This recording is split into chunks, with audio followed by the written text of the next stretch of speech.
Nadianta wis bukan anak muda lagi, ning semangate makantar-kantar gah kalah karo sing enom. Ayo. Semangat, harus tetap semangat Nadian ya menggeh-menggeh. Ya tetep semangat menggeh-menggeh iki ora perlu diomongke ngono. Lho wong faktor U Mas ora iso dicolong. Faktor napa? U. U niku napa? Umur. Ya suwane pinten? Rasa takon kok ndak mbok nyang. Nek kaya barange dinyang. Seniman itu tidak terbatas oleh umur. Selagi masih kreatif dan mau mengembangkan diri pasti akan laku di masyarakat.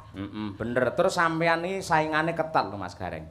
Saingan ketat piye? Loh, pancen sing gareng pertama teng wayang niku jenengan. Ning setelah jenengan viral masih banyak gareng-gareng yang lain dan juga lucu sakniki niku. Nggih, niku ya alhamdulillah Mas, berarti saya bisa memberi lapangan pekerjaan pada orang lain. Nah, kuwi sing golekne dalan jenengan. Nggih, niki sadurunge gojek-gojek kula omong spiritual nggih. Pripun niku? Kenapa banyak gareng muncul saya mempersilahkan dan tidak merasa tersaingi sebabnya apa? Nah, niku sing pirsa jenengan lek niku. Kuwi lelakon spiritual ning tanah suci. Iki aku ora ngarang cerita ning ki kanyatan sing tak critake. Fakta rikala semono aku salat ning Masjidil Haram, Masjidil Haram kae. Kuwi salat tanpa sajadah jejer-jejer wong akeh. Kabeh ki ora nganggo sajadah termasuk aku. Lah kok saka mburi ki muncul wong nggawa sajadah. Kuwi ditata ning ngarepku, dheweke ning sebelahku trima salat tanpa sajadah. Sing nganggo sajadah malah jenengan. Malah sajadahe kon nganggo aku. Iki lak nyala wadien kanggone wong Jawa. Betul. Ing atase wong sakmono akeh sing disili sajadah goraku, tur dheweke dhewe ora nganggo sajadah. Lah iki tak terjemahke, Mas. Pripun? Yen ngono engko aku mulih tekan omah kudu ngekeki papan panggonan wong liya kanggo nyambut gawe ngupaya boga plus siar nyenengake wong akeh. Dadi saiki sing arep gareng monggo dengan catatan harus bertanggung jawab dengan profesinya sebagai gareng. Maksudnya bertanggung jawab iki piye? Ya tenanan ora mung sekedar pupuran putih. Ngono, dadi kaya panjenengane Pak Kades ki begitu terpilih amanah dilaksanakan dengan baik dan benar. Iya. Pak Supardiono kuwi. Pak Supardiono ini lha tunggale aku ngene iki pokoke gareng silakan pokoke dadi dagelan saiki intine Mas. Nggih. Dadi dagelan iki modale saiki kudu pinter. Yen ana dagelan kok ora pinter wis trimo rasa dagel kok timbangane dicengenges wong. Heeh, lu dilumpukne ae ya. Berarti diobong ngono. Kok diobong? Lah kuwi. Ono ngobong gareng lho. Lah paribasane ngono. Supaya tertib mula tak gaweke paguyuban gareng-gareng. Loh, eneng to kuwi? Ono singkatane kaya kumpulane guru jenenge PGRI. Paguyuban Gareng Republik Indonesia. Tahun kapan kuwi peresmiane? Urung diresmekne wis jalan. Wis jalan, Mas. Wis jalan. Wis tertib saling mengingatkan gareng satu dengan yang lain tukar kawruh. Intine aja isin niru yen durung duwe bahan. Oh iya. Ngono aku tenan ning kene iki seneng penontone anteng dadi jak crita iki kepenak. Wong dasare ya wis suwe aku rasuhan ning tlatah kutha suci kene. Kok kutha suci? Iki lho Kabupaten Suci to. Kabupaten Kudus. Lah ya Kudus iki ning kamus tak buka artine suci. Oh iya. Jadi sing manggon ning kene iki ya sebisa mungkin tumindak suci mergo kabupatene suci. Oh, heeh. Lah yen Desane iki lah iki sing takon aku dadi pitakonan ki desane iki nganggo H apa ora? Nah, ngene. Yen tulisane iki tanpa H, ning macane kuwi kuthuk. Nah, ngono. Ya ora iso. Ora iso. Iki yen cara Jawa ya kutuk.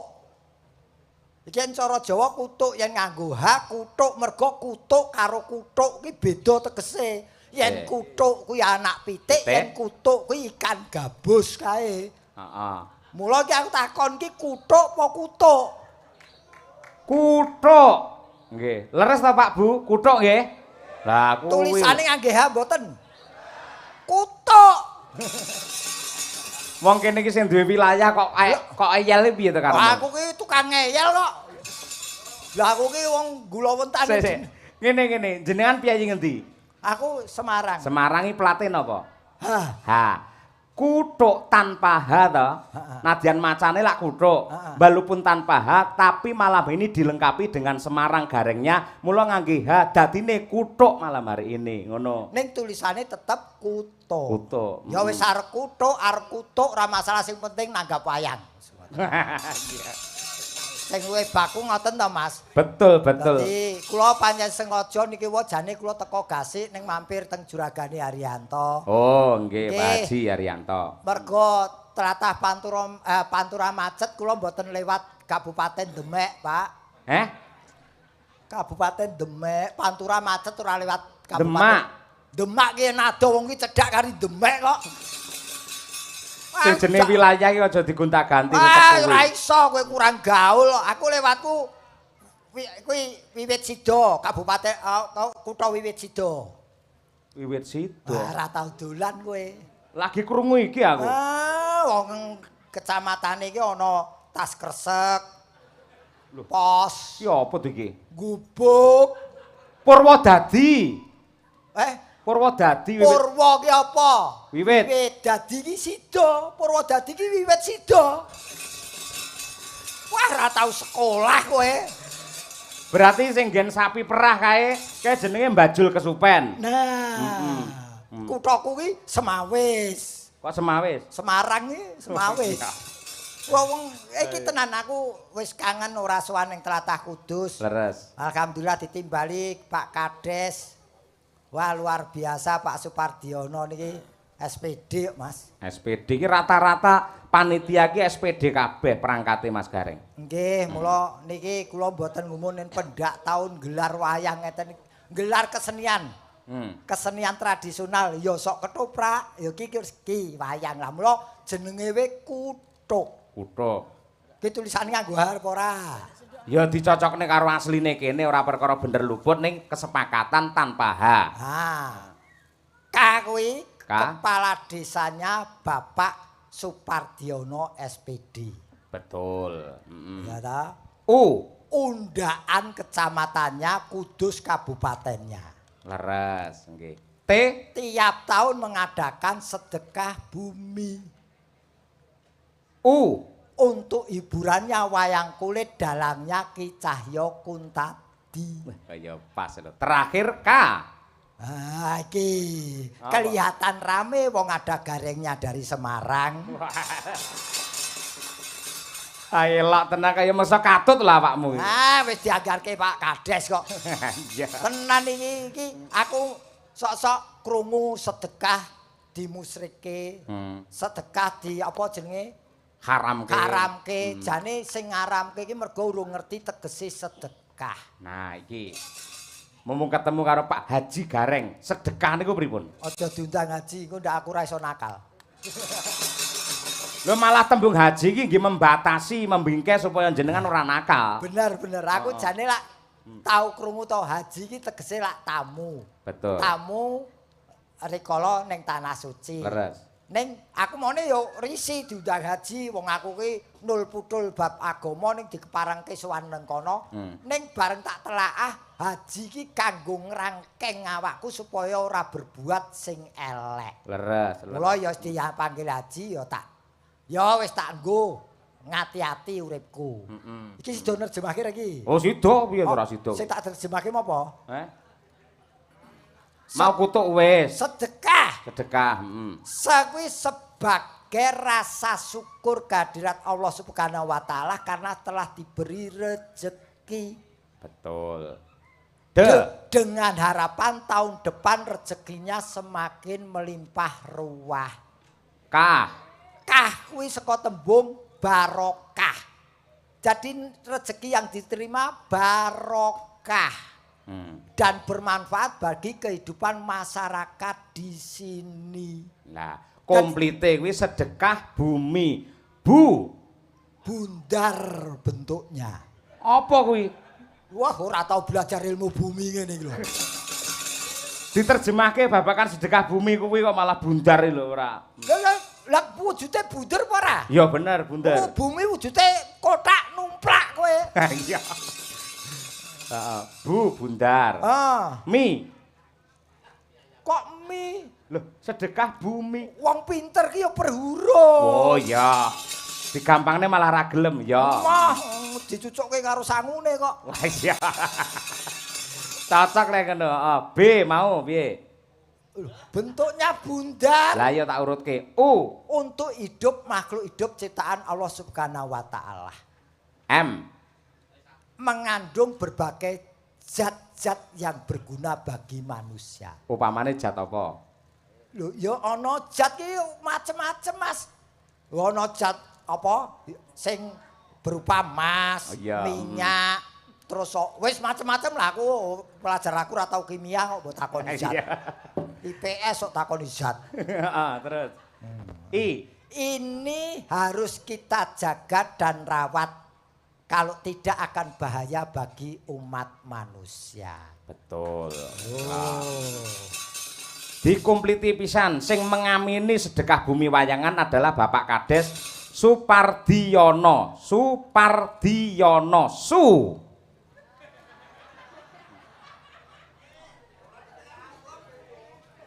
Ayo mau nantang sing lekasi awakmu lho, ayo. Saiki resikone gede, Mas. Lah ngopo? Iki yang kleru ora entuk tambahan lho, Mas. Lah wis dilunasi panitiane tanggung jawab sik golek tambahan lho ora. Nggih nun sewu nggih Pak Kades. Pak Kades yang menika nggih. Rasukan batik nun sewu lho Pak, menawi wonten klentunipun, menawi leres lan sae nggih ngertos piyambak ngoten. Ayo. Suki supel piyayine. Heeh. Bergaul piyayine. Pari ilmu sing dianut. Tegese semakin berisi semakin menunduk. Elok. Dipilih karena beliau memang pantas untuk dipilih. Ya. Ya so bangunan kanggo majokake desane. Terakhir no. Nonton wayang kulit kuwi hobine. Lho iki lho sing diarani dagelan kudu pinter ngene iki. Lah nggih, sae nggih Pak Kades. Alhamdulillah sae nggih Pak. Sae Pak. Kowe arep ngopo reng? Aku ya mung sae kok. Bareng-bareng ngelem karo Pak Kades tak sawang kok. Rupamu malah kaya kotak amal iki piye?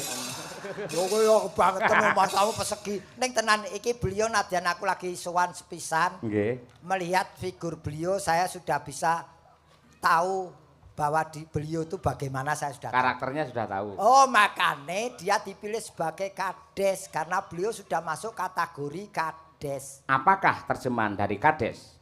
Berhuruf cah pinter. Oh iya. K. Karakter beliau bagus. A. Akalnya pintar.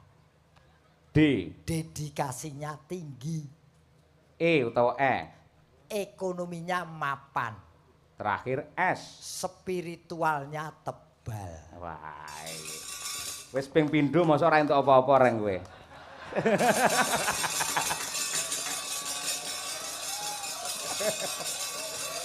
Ning kagem piyayi mriki iki reng tak kandhani. Piyayi mriki iki kebak tata krama. Saru yen nganti wujude maringi arta atau bebungah marang dagelan ki saru. Nggih mboten Pak, menawi mboten anu menawi saru maringi transfer nggih saged. Meksa golek akal ora. Wong aku ki ya wong kepiye wong jenenge diparingi iki ya matur sembah nuwun. Kaprahe Kades iki uga disebut lurah. LURAH. L. Lho, iki ana lurah barang to? Lho kaprahe lek diarani Mbah Lurah, Pak Lurah ngono kae. L ki lumrahe sing ngangkat wali kota. Lek kota ngene ya. Sing banyak-banyak ada lurah itu kota. Karena tidak dipilih tapi penunjukan dari wali kota. Usianya kebanyakan masih muda atau menjelang pensiun. Sik piye kuwi? Muda apa pensiun? Yen muda sisan, ning yen tuwek ya menjelang pensiun paling 2 tahun kas pensiun. Oh iya. Kuwi lumrahe. R.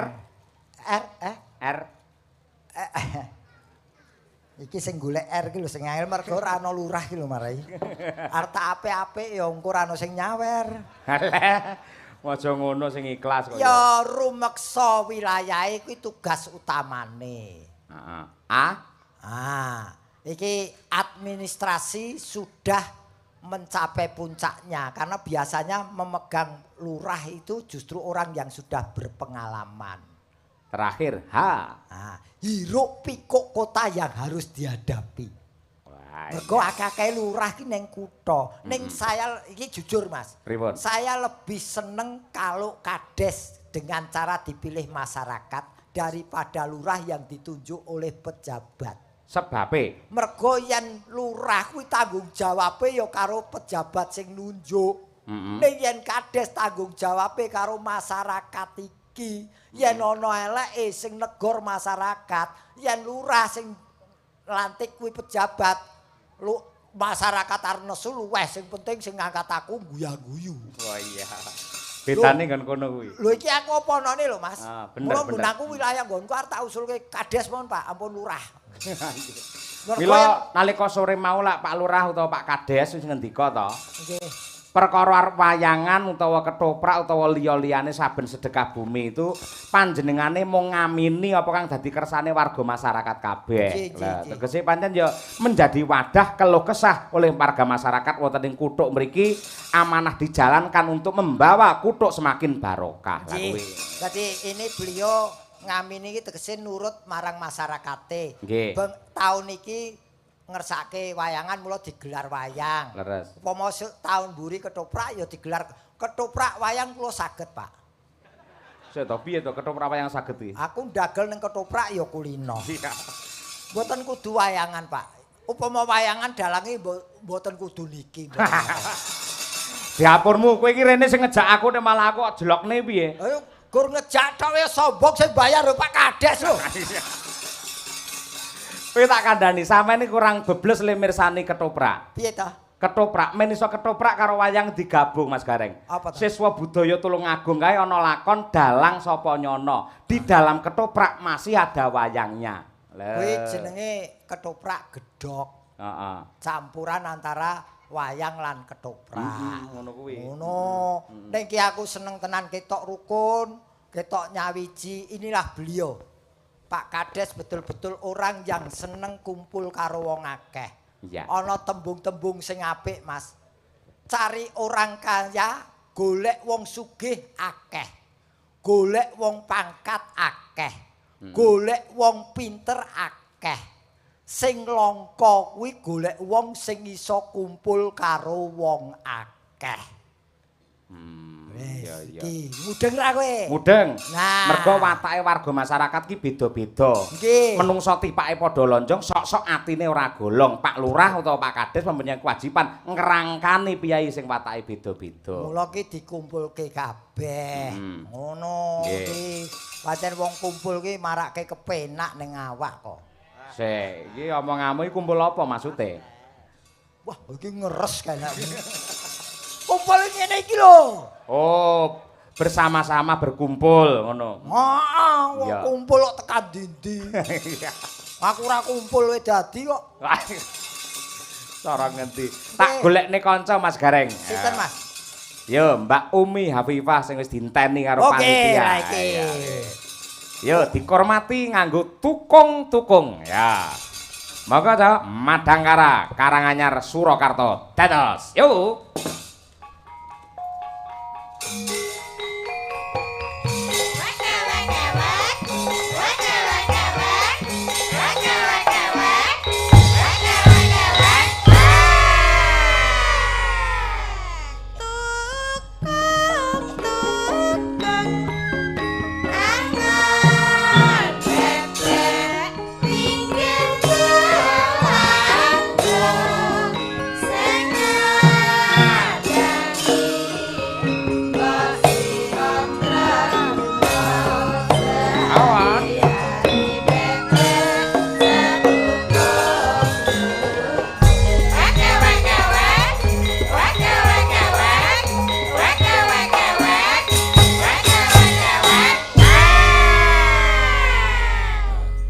Komentarmu, Reng?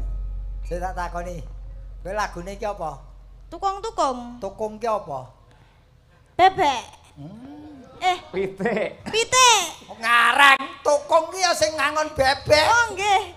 Sing ngangon bebek. Kuwi jenenge tukung. Tukung. Tukung ngangon bebek. Lu tembang wis cethone kok ngono kok takon. Oh nggih. Oh, kalah anu, wawasan awakmu mlebar kuwi. Ora, aku suara merdeka kok wawasan. Wah iya. Kalah pinter ngono lho tegese. Ya, Dek ya. Nggih. Ya iki lagu lawas sing dipopulerkan lagi oleh Mas Cahyo Kuntadi. Nggih, Kong. Nah, kangkung. Lah pripun? Kok darek aku tukung. Ya Om. Omplung. Lah jenengan pun sepuh lho. Lah kok ora ditebaske? Iya. Kalian Baranto aku. Iya. Ya wis ora apa-apa arep undang apa wae ora masalah, sing penting tetep ngajeni marang wong tuwa. Nggih. Penting karena sekarang pendidikan lebih fokus kepada IQ dan SQ, tapi EQ-nya tidak terjamah, maka banyak anak yang sasar susur. Nggih. Benar niku. Nah, mula kowe sing pinter ya, Nduk. Nggih, Kong. Ya wis ora masalah. Iki kowe dinteni piyai kene tepungno jenengmu sapa, sekolahe ngendi, asalmu ngendi? Nggih. Nami kula Umi Hafifah, Pak, Bu. Kula saking Pulung Ponorogo. Kula sekolah ten isi Surakarta. Sakmenika kula tesih jomblo. Sik kowe kenalan apa tawa? Jomblo niki ora usah diomongke. Semester piro ngono ya reng kudune. Semester piro kok jomblo? Oh, semester piro? Semester sekawan. Iku apa? Fakultas apa? Jurusan apa? Fakultas Seni Pertunjukan. Syuting Jurusan Karawitan. Oh, ya syukur. Wis dibojo apa durung? Dereng. Kan jomblo. Akeh sing wong durung dibojo ni wis meteng ya akeh. Ayo. Nggih, sing hati-hati ya, Nduk. Nggih. Dadi cawe wedok isih prawan ngati-ati urip. Nggih. Akeh codot sing Nggih, Kong. Hati-hati sebelahmu pas ki ya codot kuwi. aku ora codot. Apa? Kampret. Dari Salah codot. kampret. Nih iki spesial anak ini. Saya kenal dia mulai dari kelas berapa, Dok? SMP ya? Nggih, SMP. SMP angger nonton terus nyusul awakmu gitu, Mas. Heeh, ning Nyusul Ponorogo ning mbiyen. gong kae. Nggih. Wah, sik culun. Nggih. Saiki lunyu. Suarane lunyu apik, undak-undakane apik. Saploke tak latih iki lak wis. Latih napa? Lah kowe tak latih apa ora? Mboten. Ora ya wis rasa nesu. Ora tak latih kok nesu. Lah jenengan ngendikane sakploke dilatih, sakploke Lah jenengan kowe tak latih apa ora? Mboten. Ya wis. Rasa nesu to. Angel. Ndake umur. Dalem. Kowe matur Pak Kades, ngersake lagu apa? Nggih. Ayo. Pak Kades, jenengan ngersakne lagu napa? No, Pak. Hidup dibui. Napa, Pak? Wah, nggih. Pak, kodang kuning pun arang-arang. Sing anu murai batu, Pak, sing ada. Iki lagu dudu manuk awet ya, Mas. Lagu podang kuning. Dipun bawani mboten Pak Kades? Ah. Dibawani. Bocah niki lak pun katelah Ratu Podang Kuning to Mas Gareng. Ratu Podang Kuning. Dadi pamane Pak Kades ngersake podang kuning wis pas ngono kuwi. Nggih, wis aja semelang lek, Nduk. Kene iki nggone jenang, bar nembang pun gawani jenang. Jeneng napa? Ya kowe njaluk jenang kreweng iki lho akeh ngono. Wong jenang ya jenang kudus, jenang nopo. Oh iya. Dibawani Asmarandana Podang Kuning oleh Umi Hafifah. Sugeng laras Pak Lurah. Monggo Pak Kades. Nadyan wujud temong peksi.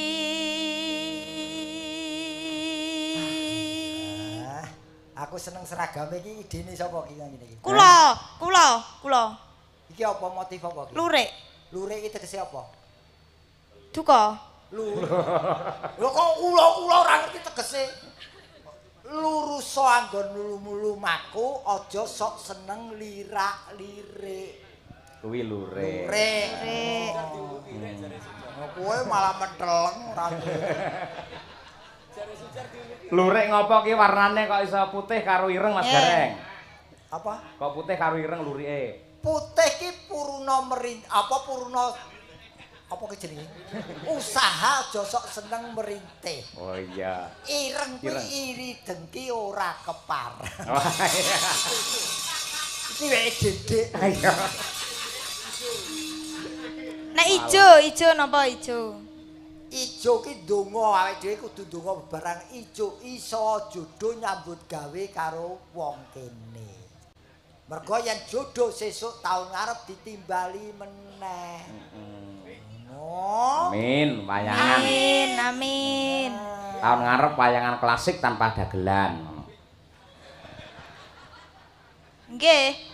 Pak Kades tanpa dagelan udan deres. Malah dungane elek ora.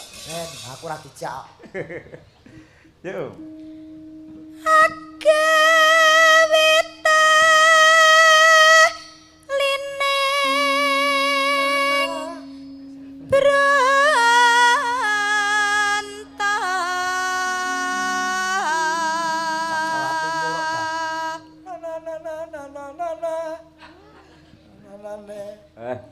Mbah Waloyo iki. Oh iya ya, Mbah sembuh ora suwe ra tak kepethuk. Mbah Waloyo mbah sembuh ora. Lah ya Waluya kuwi sembuh. Oh iya. Neno. alus manis nengsa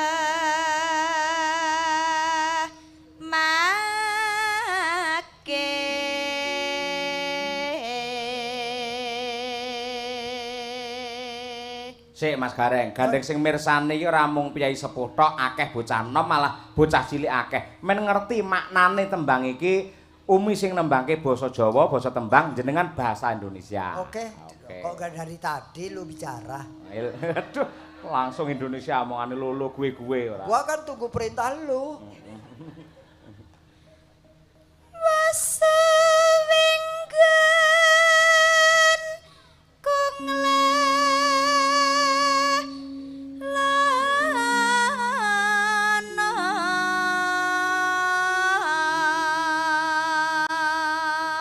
Artinya? Sudah lama aku berkelana. Waduh. Wah, lagune Omah Irama ya.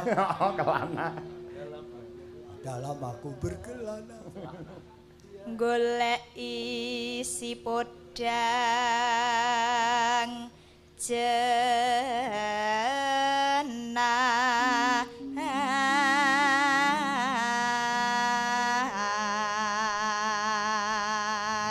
mencari burung podang kuning. Iya. Iya toh. Terus ibu bunga Betapa senang hati. sik to ben dientekne sik. Susu iki nyapa to? Selak lali kok, Mas.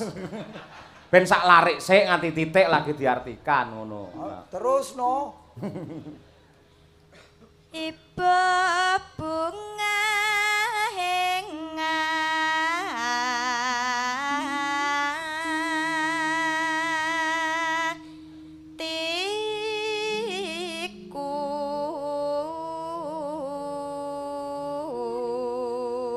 Betapa senangnya my heart.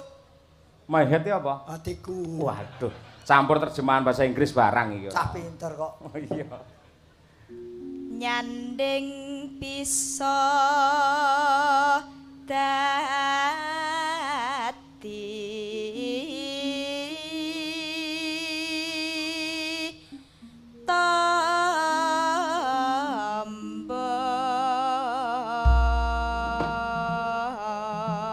Berdekatan bisa menjadi kapsul. Oh iso kapsul. Tombo iki obat ki ono sing kapsul.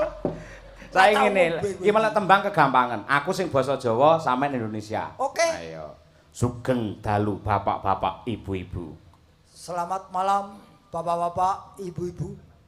lan sedaya para nem-neman ing wewengkon Kuthuk. Dan bagi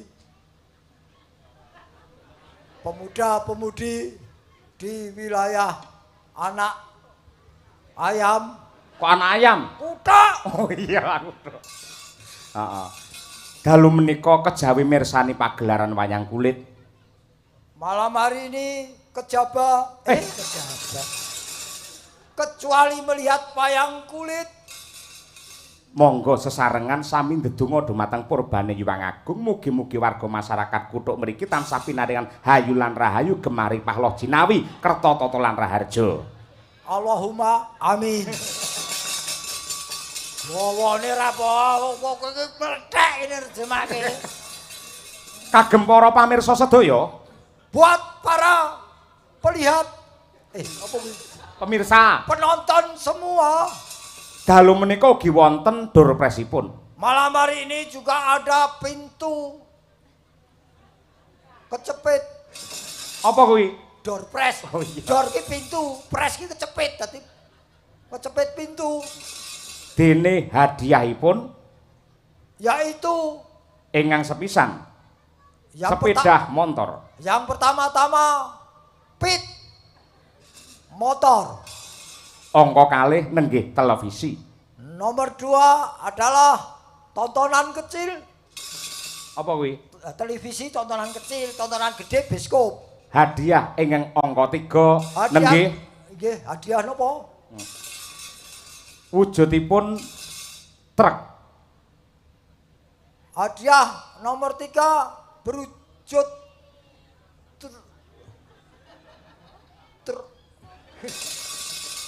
truk bahasa Indonesianya apa? Montor gerobak ngono. Iya. Iya. Angel men kok terjemahkan piyayi kene iki basa Jawa wis iso nampa kabeh. Ha iya. Wong pendak taun mirsani kesenian tradisional. Lha aku ngetes awakmu kuwi kok ya. Ngetes loro mata apa piye dites? Ha iya, ngelak luar biasa. Nyambut gawe iso nerocos kabeh to ra iku. Ngopo? Panas. Panas. Lho, ra apa-apa. Pancen risikune wong nyambut gawe ngono kuwi. Ya resiko nek ora ngene ndedek kabeh iku. Sing ngongkon pupuran putih ya sapa? Sing bayar. Ha iya. Pancen gareng pupuran putih kok gareng pupuran ireng lak belung. Ha iya. Monggo dipun aturaken podang kuning oleh Umi Hafifah. Yuk. Esok awan ning omah wis ora krasan. Ketuyuran kang goleki sing tak sayang.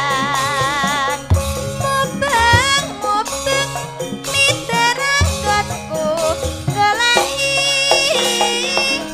ora krasa esok awan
Bocah ya cantik, suarane ya becik. Iya. Jogete ya luwes Mas Gareng. Nah, muga-muga ndang entuk jodoh, Mas.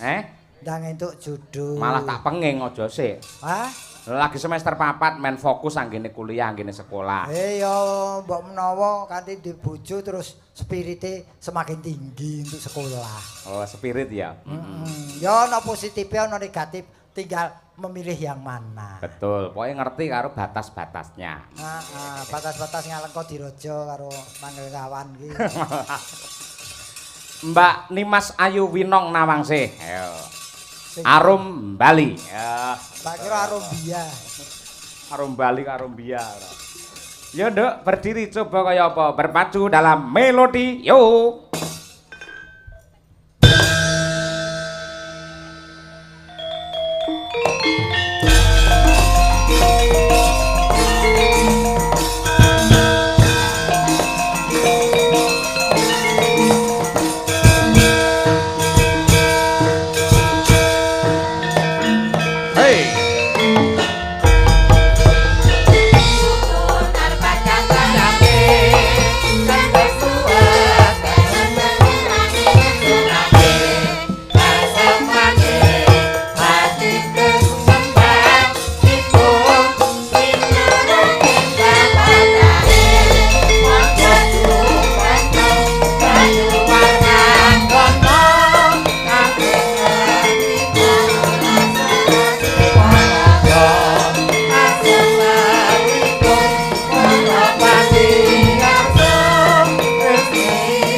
Namine Nimas Ayu Winong Nawangsih Pak De Gareng. Apa yang nganggo Nimas bareng ngono? Heeh, asli ngono. Ya, asli ning akte kelahiran Nimas. Nggih, Nimas Ayu. Jan ora umum wis. Ini milik maski masyarakat. Maksudnya piye? Ini milik masyarakat karena dia itu ya ditonton. Oh. Sing duweni masyarakat penonton iki. Mulai ya kudu iso ngladeni sing nonton ya, Nduk. Nggih. Jan pawakan sekedeng. Sekedenge pripun? Sekedem iki cara apa? Gedhe ora, cilik ora, dhuwur ora, ndek ora sekedeng. Wah, wis. Mula jenenge Nimas Ayu Winong Nawangsih. Tegese bocah lak ayu tenan. Ayu. Cara buah apa Mas Gareng? Iki apel iki. Apel kuwi apel Amerika sing dipangan kremus masir. Washington kae. Ya. Lek umi iki cara buah apa iki, Mang? Iki klengkeng cilik mringkil ning manise ora umum. Oh iya.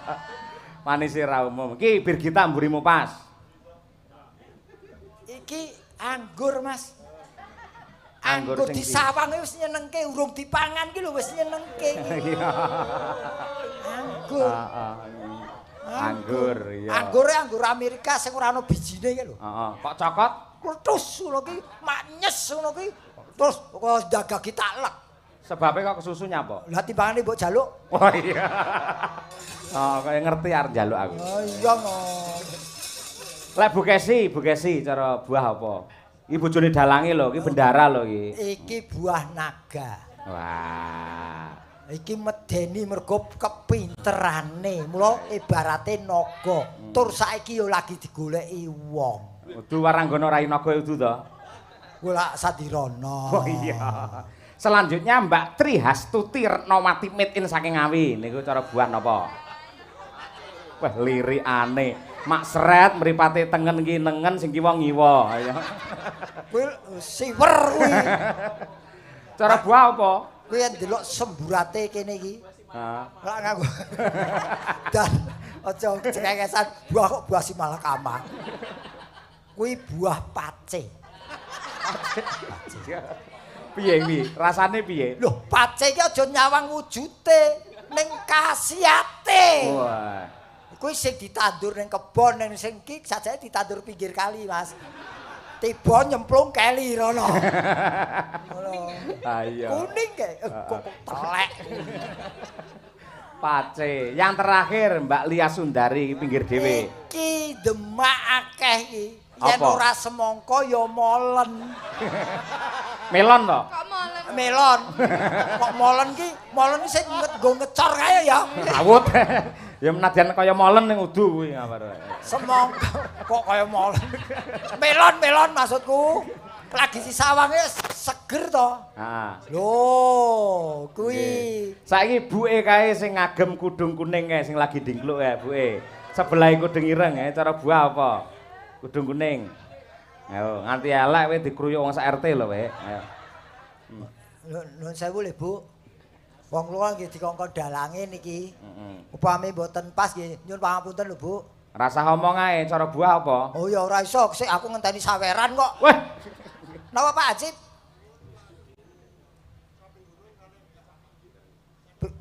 Becak pati, caping Pak Pono. Nggih, caping gunung nggih, ora becak pati nggih. Sing aran wis ra ono ya kok jaluki. Karangane Tono to niki. Nggih, mboten napa-napa. Bu, sidor iki. sidono kadung siap buke kok kadung lungguhe diapik-apik kok. Ayo. Kok paling tak omongke kowe ora tau mangan kowe mesti. Loh, anane penasaran dhisik bar kuwi terus mangan ngono. Cara buah apa buke kuwi? Iki durian muang apa? Musangking. Montok. Musangking. Hah? Musangking. Wah, ra kuat tuku kowe. Sing piye kuwi? Lho, musangking iki rajanya durian. Ah, ra kuat tuku kowe. Heeh, ra kuat aku payen. Oh, kowe iki pol-pole durian kroak. Ora aku pace mau aku kok ya. Wong iki Sik kae mbake sing tanpa kudunge, sing kaose ireng. Ayo iki. Nah, kuwi. Awas, galak lho kuwi, awas. ora sah wae kok galak lho. Nuwun sewu lho, Mbak niku kula dikongkon dalange nggih. Jenengan kan ngemper-ngemperke buah napa? Lah iki seneng aku iki. Kok iso? Iki buah gedang raja. Waduh. Lho aja gedang iki murah meriah ning antep dipangan ngungkuli sarapan sak piring. Wah, iya. Tegese iki piyai yang berkualitas. Heeh. Omongane wong wedi ya ngono kuwi. Mbake wis mbatin nganti elek tak krawus ndasmu. Ora ngono aku ki gareng apa wong dodol buah kok mbok takoni. Wong paribasane kok ya. Paribasane ya pantun. Oh iya. Heeh. Dikersake apa mau? Anu, caping gunung karo becak pati. Oh iya. Becak pati iki sing aran sedulurku Tono. Tono kuwi RRI. Ora, Tono Pati, urung ketok wong wis ketok brengose.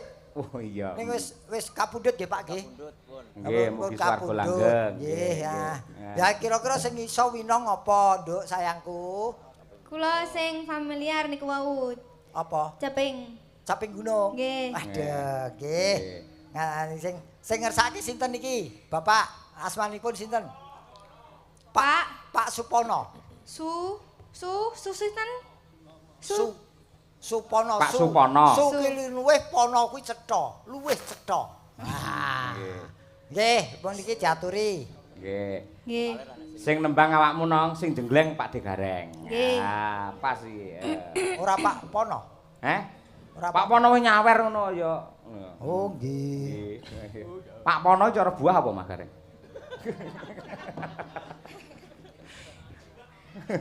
Lah tirasnya cerdas gage lah. Buah rujak. Buah rujak. Apa-apa ono. Iya. Pangkur sampe gunung Mbak Minong. Yo sing jenggleng Pak Degareng Semarang. Ya coba kaya apa? Marem lek iki jenggleng iki. Saben bengi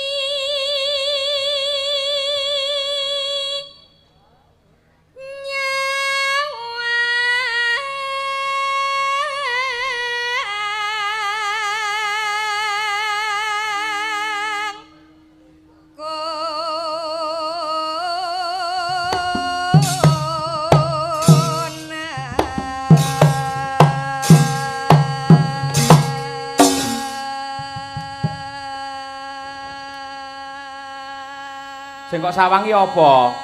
Sik to, mampir terminal kok ora entuk ngapa to? Iki kudu terusan to? Terusan. Oke. Iya.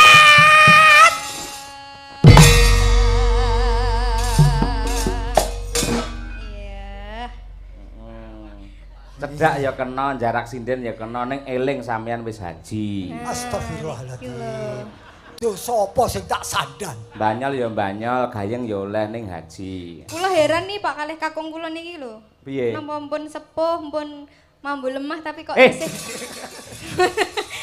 Sok mambu lemah piye kuwi, Reng? Rumangsamu kendianyar lho kuwi. Mambu lemah lho. Wah, omongane ra enak. Ampun sepuh tapi masih energik semangat gitu loh. Lho ya ning ora mambu lemah Kalau lho. niki ajeng gunggung kok dipaidoi pripun. Gunggung iki kempol apa mbok gunggung.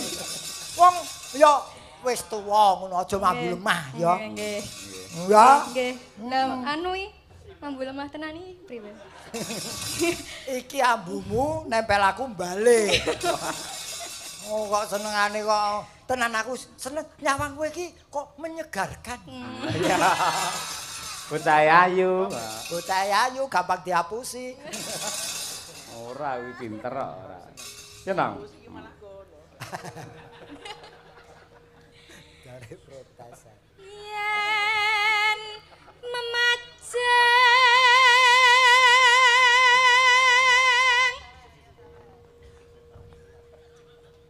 Pak Dek. Oh nggih. mengkaro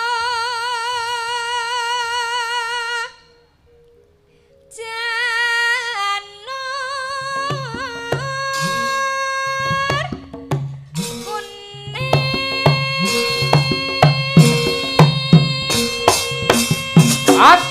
Ut! Gerake iso anarkis ngono lho modele. Kaya ketoke kaya kompas kena kutub utara. Oh iya. Lut. Ah, piye rasane? Bareng keras kene piye rasane? nggih tapi nek keras-kerase nek tuwek nggih ngoten niku lah teman. Bener nong, bener. Kuwi fakta kuwi bener. Wis ora enak dirane. Apa? Kaya wong udu ae kuwi. Ditenono tak goleki wetonmu kowe. Ampun duka ngoten to kongko. Tenan tak goleki bodolanmu rambut. Nek Arep kok kapakne? Bodolane rambut tak obonge campurke kopi. Guang. Lah karo ngombe. Oh gila lo ngombe rambut. Mboten kersane napa kok dibong rambute? Ora apa-apa. Aku ngerti iki cah Jawa Timur to. Heeh, Tulungagung. Oh bangsa Tulungagung medeni iki. Heeh. Kuwi kudune dheweke sing nyantret aku. Ngono kok senengane Tulungagung lho Pak Bu, niki Tulungagung. Heeh. Sing ajeng nulungi. Tulungagung kabupaten ono nulungi ora. Lah mbok menawa nulungi wong isih legan lho. Ah iya. Nulungi golek momongan iki tesih. Kowe ora ngerti to, ambak legan. Ora legan bocah iki. Era sekarang bocah iki cewek ayu ngene, pacare minim 4. Iki tenan serius iki bocah iki. Aku sing mari wegah karo iki apa? Ngopo? Nganggo jam digital lho. Lah ten napa? Bojoku lak tiru-tiru cah nom nganggo digital. Kemajuan. Lah wancine kumpul karo aku wis siap lah kok titit titit ngenyek kowe. Aku donekke titit. Wis tuwa kok titit. Lah iya. Dah. Wong jam bae maido nek Lah iya, apa meneh cawe tok ngene. Tenang.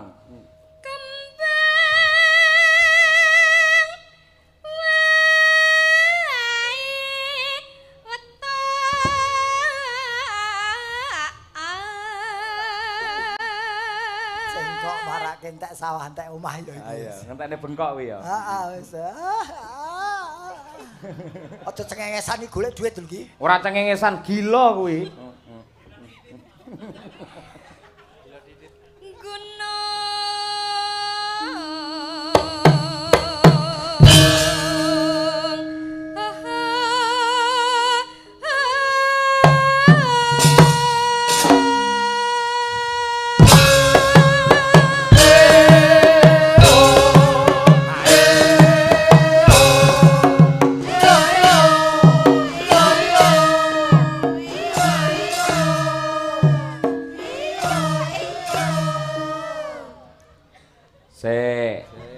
Kene iki nggih tata krama lho. Ha, nuwun sewu. Jenengan piyai sepuh, apa ya memper terus gerakmu ki kok depne rene ngene ngarahi winong ngene apa ya pantes. Lho kok apa kok nesu ngopo? Akhlakul karimahmu nang ngendi? Kok urusane kok akhlak bareng ngopo? Ya ora sopan ngajari bocah ora bener kaya ngono kuwi lho. Lho kok ngajari ora bener. Jajal ki mau kowe polahmu piye? Tok dong ya Mas. Lah iki sing ora sopan nang kene iki lho. Ngapa ora sopan aku manut pengendang lho? Haji lho jenengan. Lho apa haji ki ra entuk joget. Ning paling ora aja didepne rene iki bocah si anu ngono kuwi. Ya Allah, wong intine ora entuk madhep rene kowe lho kok ndadak geger lah apa to? Ora entuk madhep iki to? Ora oleh ngadepi no. Oke, Mas yo. Yo. Kowe iki jane ngerti ora to, Reng? Ngerti. Ora entuk madhep. Ora raine tok sing madhep rono. Kuwi iki tetep madhep rene iki depno rono. Kuwi sing ngisor lato-latomu depno rono. Lha iki mau madhep ndi? Madhep rene. Nderek. Mboten Pak, wajar Pak. Soalnya pun sepuh iki kemampuan otaknya melambat. Melambat. Dijak rembukan mboten paham. Ora sambung ya nong ya. Bola-bali titit tok ayo. Ayo. Aku tak terima karo molen iki. Digiling dadi semen mengko dadi cor-coran mengko ora. Ati bakane karo kuwi jer dituwek-tuwekke kok. Ngene awakmu ben sadar aku wis tuwa kudu tobat ngono lho maksude. Ngoten lho maksude. Tobat-tobat ning ora ning ngarepe wong akeh ditonton wong akeh. Nong, dekno nong, dekno. Lungguh piye dagelan? Dekno. Ambak wis tuwa, aku iso ngadeg dhewe. Mangsane lempoh po. Apa? Yen mungsuhe kaya kowe tetep berdikari. Waduh. Apa ngatasi ugur titit? Ayo. Ayo. Kaya bojoku kowe. Ayo nang. Pacita. Oh.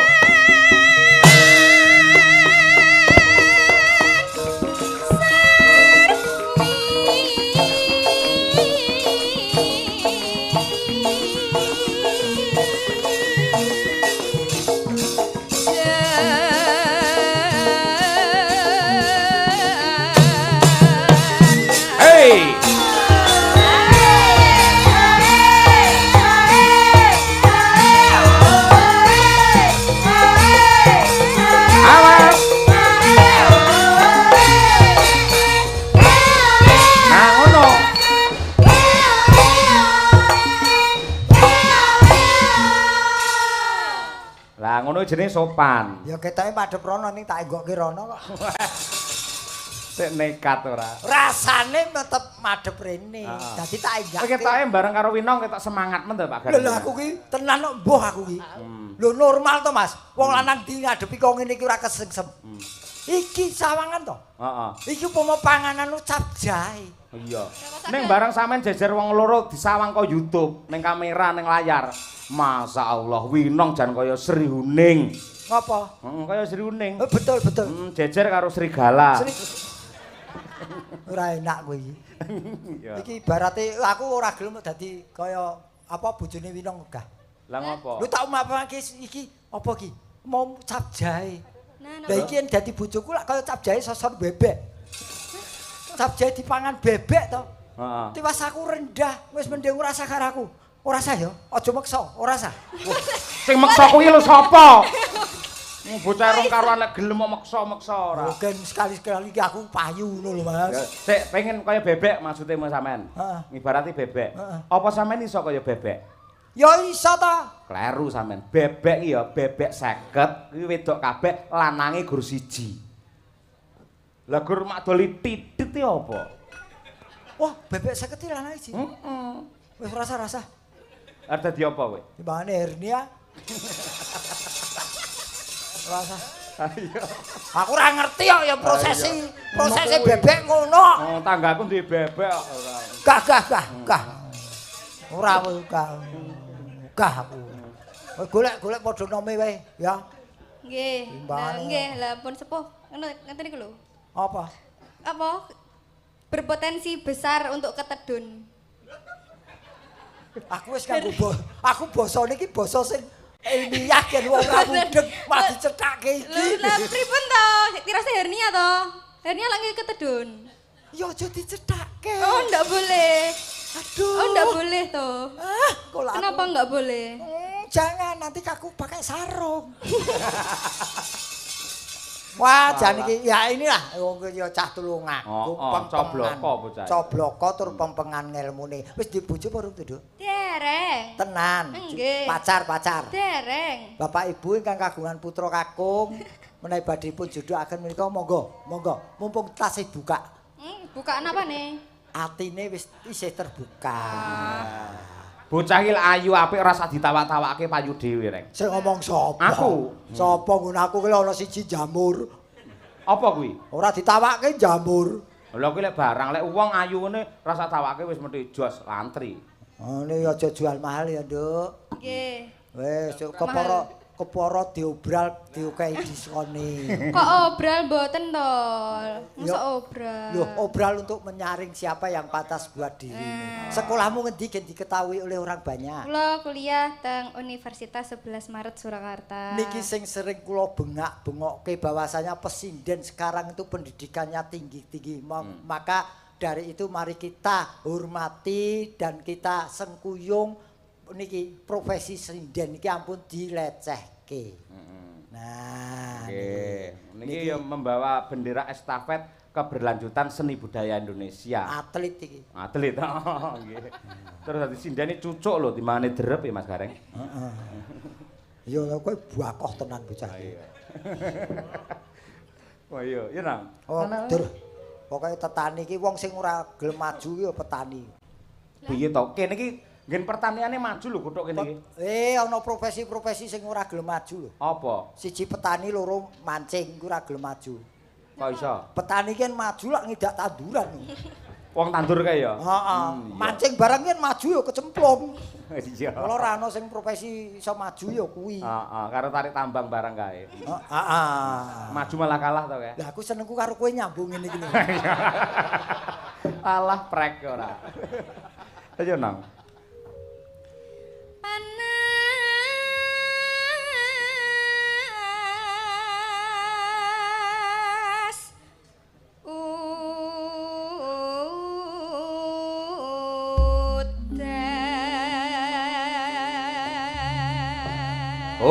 Parian kabeh waranggana tetap doa yang terbaik untuk warga masyarakat Kuthuk mriki. Ayo betul. kreatif. Dimulai dari mana ini? Dimulai dari Mbak Molen, ayo. Mbak Lia Sundari, ayo. Gareng mau sing ngarani, Mbak. Tak giling lho. Kapok kowe giling Reng. Iya sadis. Wis gepeng digiling, ayo. Lembut no wingko ora, ayo. Ki Mbak Lia. Suwe ra petuk. Wira petuk.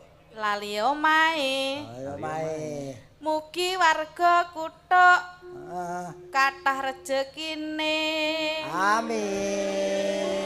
Ngangge nada ngangge anu no Mbak lagu no. Allahumma amin. Monggo Bapak Ibu warga Kuthuk mriki.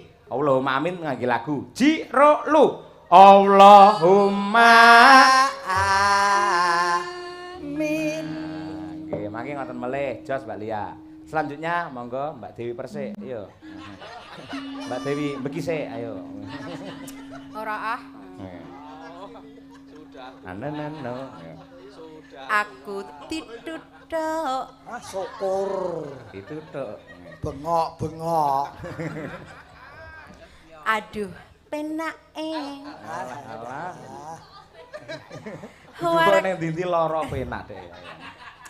Terus warga desa Kuthuk mugi murah sandang pangane. Allahumma jos piye nyeni kok ngen ketoprak. Jangono. Iya. Selanjutnya monggo Bunda. Ayo Bun. Ayo. Iwak kutuk nyemplung neng sawah. Mugi-mugi sedaya warga masyarakat Kuthuk gesangipun tansah berkah lan barokah. Yuk. Allah. Allahumma amin. Selanjutnya, yo Luna Maya. Arile gareng, arile. Deh. Oke deh. Dicokot nyamuk. Syukur. Nganggo autan. Malah iklan gareng ora. Pas golek timun. Wah, mangke apa, Bir? Lah, damel maem, Pak. Damel lalapan iki lho. Teratap aku. Kowe kok golek timun nggo apa? Iso nggo karaokean. Iya ya, untuk mengisi kekosongan lah. Kaget aku ora. Balik nek no Pak, aja anu nek no timun nek no. Iya, aja timun. Golek remuk lho malah aja. Apa arepe liyane timun? Ayo. Anu, lagi Pak, lagi. Lagi Ya boleh. ganti. Dicokot kok iso pare. Oh iki dicokot nyamuk. Nyamuk. Pas tuku aki. Mugi warga kutuk kathah rejeki. Allahumma amin. Piye to reng kuwi? Mbah aku ya ora mudeng. Kok iso iki wong akeh rezeki yo njaluk dicokot nyamuk bareng ngopo. Lah iya, mau dolanan timun saiki. Timun. Dolanan timun kasihken cokot nyamuk. Iya. Ora krasa. Aja dolanan ngene, Bir. Ora. Leno. Paring ate rong. Yo iki Umi. Umi, ayo Om. Iki. Mas Petro, Mas Mas Petro. anune dawa, Apa anune Apa iki anune? irunge. Oh iya. Heeh. Tak kira timune. Ayo balik rono neh ora. Mugi-mugi Pak Lurah lan sedaya warga desa kutuk. Kowe iki jane iki sinden apa gawe sensus to? Lah ten apa lho parian? Aja dawa Pak Lurah warga ngono, warga. Lah kan Pak Lurah kali Pak Lurah, pacare Pak Mudin, Pak Dikumpliti ya Om ya, dikumpliti ya. Nggih, kumpliti. Panitiane akeh ya Om ya. kaya jamu komplit. Mugi-mugi Pak Lurah lan sedaya warga desa kutuk panjang yuswa. Oh, alah panjang yuswa apalane ya panjang ya. Allahumma Larase aja kae larase. Obate keri iki, Reng. Bocah iki. Salahe bocah rumari mbok jak nyinden. Lah kuwi mesti bayangne timun kok dan ora. Wis rusak lagi ora. Pinong, kowe arep anu ora? Arep timun ora? Arep parian ora? Arep parian ora?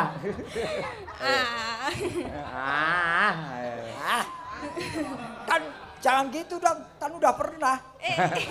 Pernah. Pernah apalan makan timun.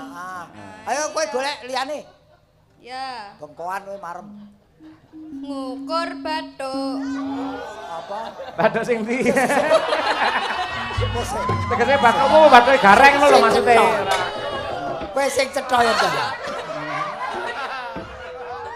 Wah, jan cah nom-nom do.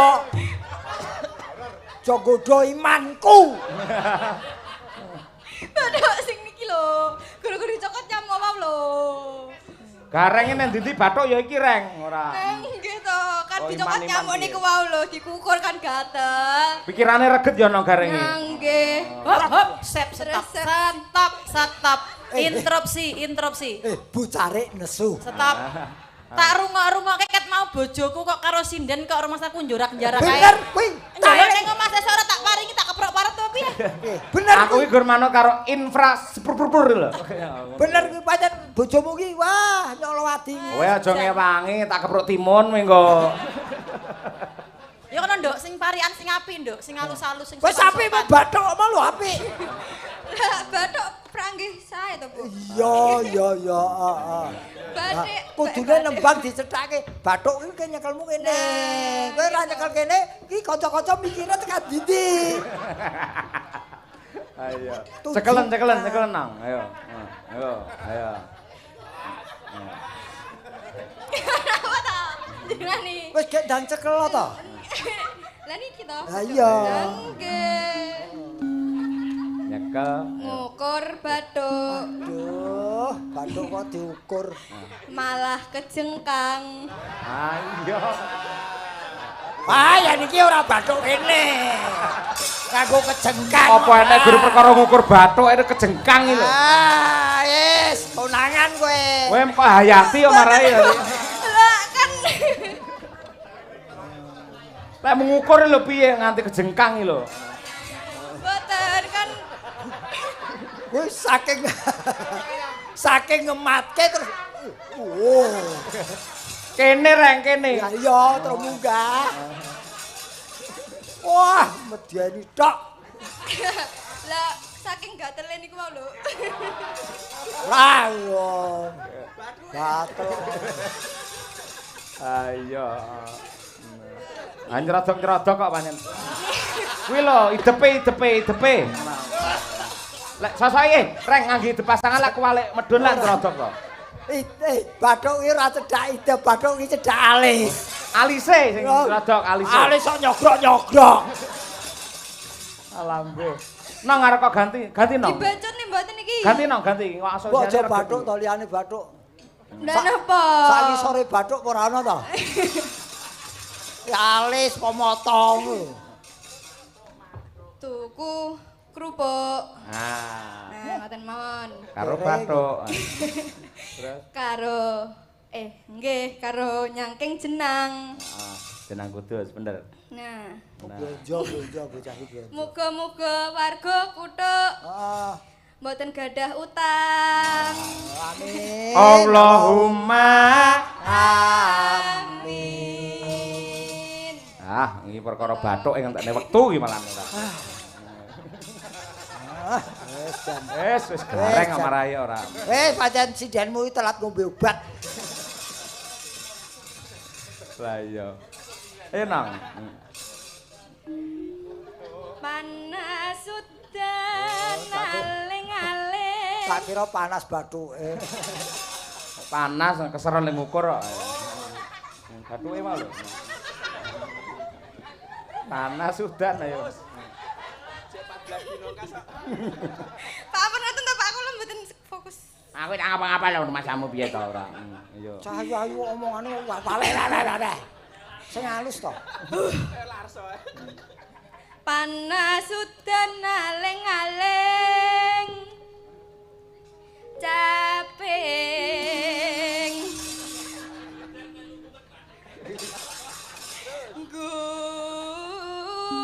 Gunung. Yuk.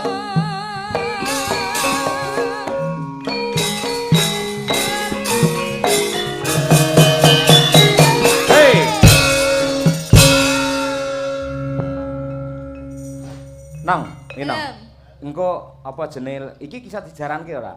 Bisa. Bisa. Engko langgam pertama kedua jaran ya. Oke. Wis tak tukokne anyar. Oh iya. Oh, wes piye. Mosok awakmu gur gawe mic iki lho. Jenengan kok perhatian Iki diteruske apa ora? Kuwi ngopo to kowe? Kene stand ngene tinggal ngobrol. Oh alah, pose to kuwi mau ora. Ya maaf to. Mangap. Maaf. Lah yo. Wah, tukoke pecut. Heeh. Wah, ya pasing-singan. Dadi engko nang wajaranan awakmu to, nggo pecut to? Nggih. Heeh, engko mecuti gareng ya. Nah, niku barongane to, Pak? Heeh, barongane. Nggih. Jangan Pak. pakai dapuk barongan nggih. Pak Kades izin kula wangsul nggih, Pak. Nang kene wong arep dipecuti tok. Ayo. Ya nang. Nadyan wadon sarata Suara suling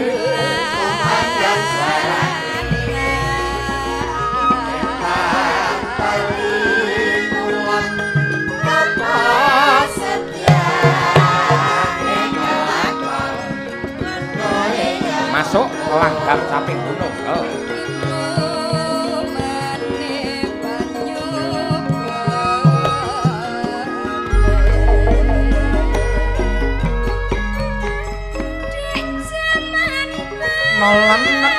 Nolan no hela helo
Awas. Oh. Arangan Tulungagungan.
Awas. Hey. Hey. Yo. La.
biasa, tepuk tangan meriah banget ya. Sik celenge sik mogok, Nong. Celenge sik mogok. Sinten niki? Dadi to jenengan. Kesurupan ya. Kesurupan ya. Dadi. Ora iso dicopot. Walah celenge sing wonten anune niki. Tarikan. Walah, wong tuwek nggih ngoten niku lho, mboten. Mboten nuwun. Tak kene iki lho gathuk. Heeh, Kak. Wah, jan. Monggo iki celenge lanang lho iki. Lanang celenge. Aduh. Iki lanang. Lanang iki mau, Waduh. Biasane nggih lakon ciptane kae kok lanang kok. Wah, Cindy lho iki. Cindy? Heeh. Waduh. Sesuk jinabat aku. Ternoda kowe bisa. Ternoda anu aku. Wah, aku ndelokke Winong wis wedi kesampluk karo kok ora iso ngonekke iki piye to, Nduk? Ngene kok. Delok iki. Lho, ora muni to? Agan ya. Wong iki yo pecut-pecutan kok kon muni piye? Rumah samu Nong, sing tuku dudu aku. Mas Ujar. Oh.